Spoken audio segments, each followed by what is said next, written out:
Hello दोस्तों, मैं सत्येंद्र कुमार वर्मा। मैं आज आप लोगों को अल्टरनेरिया के द्वारा अगेती अंगमारी रोग को समझाऊंगा। जो यह एक आलू में लगने वाली बीमारी है जो जो इस आलू की सब्जी को या आलू को खराब कर देती है। और ये सामान्यतः ज्यादातर सोलेनेसी फैमिली के पौधों में लगती है। और ये इस अल्टरनेरिया जो एक फंजाई है, इसके द्वारा जो सजावटी पौधे, फसली पौधे और फल पौधे आदि में रोग उत्पन्न करता है। हम इसको समझते हैं कि अल्टरनेरिया कवक किन पादपों को किन पादपों में संक्रमण फैलाता है और किस प्रकार इनको प्रभावित करता है। और हम इसके पूरे जीवन चक्र के बारे में समझेंगे और इस डिजीज को इन पौधों में किस प्रकार हम इसको रोक सकते हैं या किस प्रकार हम इन पर नियंत्रण कर सकते हैं, इसके बारे में हम बात करेंगे। पहले हम ये समझते हैं कि अल्टरनेरिया अल्टरनेरिया क्या है। अल्टरनेरिया एक कवक है जो ड्यूटेरोमाइसीटीज वर्ग के सदस्य है। और यह ड्यूटेरोमाइसीटीज का क्या है, सदस्य है। और आप लोगों को पता होगा कि ड्यूटेरोमाइसीटीज वर्ग के सदस्यों को अपूर्ण कवक कहा जाता है। क्यों कहा जाता है? क्योंकि इन कवकों में लैंगिक जनन उपस्थित नहीं होता, अर्थात सेक्सुअल्स जो ऑर्गन्स हैं इसके लैंगिक जनन के वे नहीं बन पाते और नहीं बनेंगे तो इसमें लैंगिक जनन संपन्न नहीं होगा। ठीक है ना। इसमें अल्टरनेरिया में केवल अलैंगिक जनन पाया जाता है और वो अलैंगिक जनन कोनिडिया के द्वारा पाया जाता है। लेकिन कुछ ऐसी प्रजातियां हैं इस अल्टरनेरिया की जो उसमें क्लेमाइडो बीजाणु भी पाए जाते हैं। अब हम इस अल्टरनेरिया को समझते हैं। अब हम इस अल्टरनेरिया को समझने के लिए हम इसका पूरा वर्गीकृत स्थिति देखते हैं। वर्गीकृत स्थिति के बारे में इसका आवास, कायिक संरचना, जनन, लक्षण और इसका हम नियंत्रण किस प्रकार करते हैं, हम इसके पूरे बारे में वर्णन करते हैं। आगे हम देखते हैं कि यह जो अल्टरनेरिया है, अल्टरनेरिया इसका जगत है माइसिटी, प्रभाग है यूमाइकोटा, उप प्रभाग है ड्यूटेरोमाइकोटिना। अब इसका कृत्रिम संवर्ग है हाइपोमाइसिटीज, कृत्रिम गढ़ है मोनियलियल्स, कृत्रिम कुल्स है डिमिसियसी।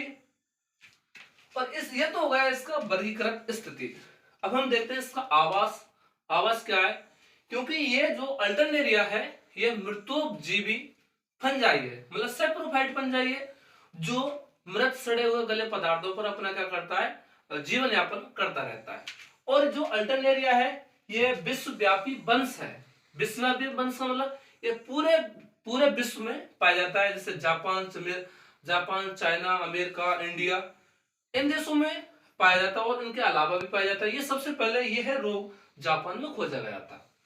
अब हम इसके बारे में जो आगे देखते हैं, जो ये अल्टरनेरिया है जो विकल्पी परजीवी होता है और मृतोपजीवी भी होता है। जो ये कुछ पादपों में जो पर्णचित्ती रोग एवं अंगमारी रोग को उत्पन्न करता है, जैसे सब्जी हुआ, फल हुए, सजावटी पौधे, उनमें रोग उत्पन्न करता है। और इस जो आलू का अगेती या अंगमारी रोग का जो रोग कारक होता है अल्टरनेरिया सोलेनाई। जो इसका क्या है, रोग कारक है अल्टरनेरिया सोलेनाई। अल्टरनेरिया एक फंजाई, सोलेनाई आप लोगों ने टैक्सोनॉमी पढ़ा होगा, सोलेनेसी फैमिली, जो सोलेनेसी फैमिली के पौधों को इफेक्ट करता है, इसलिए इसको उसके आधार पर रखा गया है सोलेनाई। इसका पर्पस से देखते हैं, जो इसका होस्ट होता है वो आलू होता है। और आलू का बॉटनिकल नाम आप लोगों को मालूम होगा, सोलेनम टुबेरोसम होता है, जो सोलेनेसी फैमिली से बिलोंग करता है।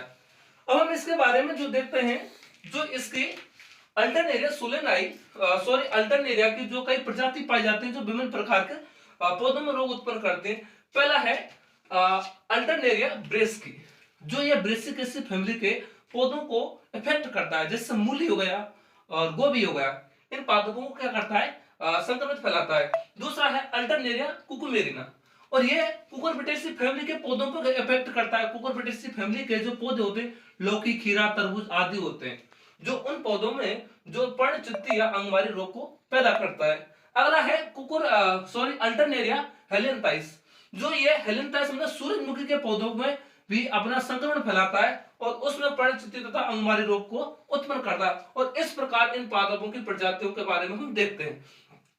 और सबसे ज्यादा जो पूछा जाता है ये पूछा जाता है, और एक ये पूछा जाता है जो आलू में जो अगेती अंगमारी रोग उत्पन्न करता है वो कौन सा कारक है, अल्टरनेरिया सोलेनाई। अब हम इसके बारे में जनन के बारे में देखते हैं, तो हम इस जनन के बारे में देखेंगे। तो इसमें अल्टरनेरिया में जनन पाया जाता है वो अलैंगिक जनन पाया जाता है, वो भी अलैंगिक जनन किसमें, कोनिडिया के द्वारा। अब इसका जो हम कोनिडिया के द्वारा देखते हैं तो इसका कोनिडिया का निर्माण कैसे होगा, कोनिडिया का निर्माण इसका जो सॉरी एक चीज रह गई थी, कायिक स्ट्रक्चर्स, सॉरी जो हम इसका कायिक स्ट्रक्चर्स देखते हैं, वेजिटेटिव स्ट्रक्चर्स देखते हैं, जो ये पट्टीयुक्त होता है और एक केंद्र का होता है, तथा इससे जो इसमें बहुत केंद्रक उपस्थित होते हैं, इस प्रकार का इसका कायिक स्ट्रक्चर्स आता है। हम इसका जनन में देखते हैं, तो हम जनन में ये देखते हैं जो इसका अलैंगिक जनन पाया जाता है जिसमें कोनिडिया का निर्माण होता है। कोनिडिया कोनिडियम 10 पर ही लगते हैं, देखो ये लग रही कोनिडियम 10 से हो गया, कोनिडिया ये हो गया। अब हम कोनिडिया की स्ट्रक्चर्स देखते हैं, तो कोनिडिया की जो स्ट्रक्चर्स को देखते हैं तो कोनिडिया की स्ट्रक्चर्स में हम देखेंगे जो ये इसकी जो स्ट्रक्चर्स होती है अधोमुखराकार की होती है, और इसके सिरे पर चोंच उपस्थित होती है, और इस कोनिडिया की भित्ति 2 होती है, और जो भारी भित्ति होती है वो रंगीन होती है।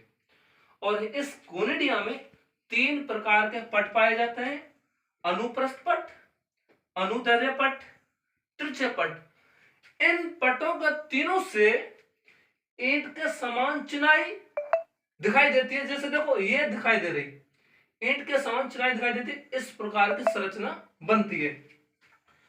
अब ये कोनिडिया का प्रकीर्णन होता है विंड फ्लो के द्वारा, हवा के द्वारा, और ये हवा के द्वारा प्रकीर्णित होकर के इस स्थान से दूसरे स्थान पर पहुंच जाती है, और आगे चल के अनुकूल वातावरण में या अनुकूल परिस्थिति में इस कोनिडिया का अंकुरण होता है, और इस अंकुरण के द्वारा जनन नलिका निकलती है, और इन जनन नलिकाओं से एक नया कवक जाल बनता है, और ये कवक जाल जो आलू के या पत्तियों के रंध्रों के द्वारा प्रवेश करता है और इस प्रकार पादपों को इफेक्ट करता है।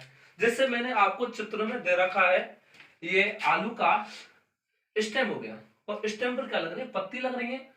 जो सबसे पहले ये शुरुआत अवस्था में हम देखते हैं, जो पहली पत्ती लगती है मैच्योर अवस्था में होती है, परिपक्व अवस्था में होती है, तो सबसे पहले पत्ती की निचली सतह पर इसके लक्षण दिखाई देते हैं, और धीरे धीरे ये पत्ती के या पूरे तने पर ये आगे लक्षण दिखाई देते हैं, और ये लक्षण पर्णचित्तीय अगेती अंगमारी रोग आगे चल के कवक जाल बनाएगा।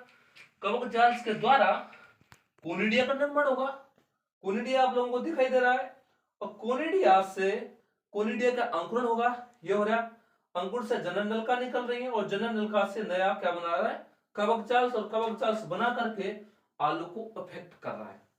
ठीक है, ये दिखाई दे रहा है आलू। इस प्रकार अल्टरनेरिया का जीवन चक्र कंप्लीट होता है। अब इसके जो हम पढ़ते हैं लक्षण, अब लक्षण क्या है इस पर, अब जो इस अल्टरनेरिया के द्वारा इस आलू में जो रोग उत्पन्न करता है हमको इसका लक्षण भी देखना चाहिए, और हम इसको लक्षण भी देखते हैं।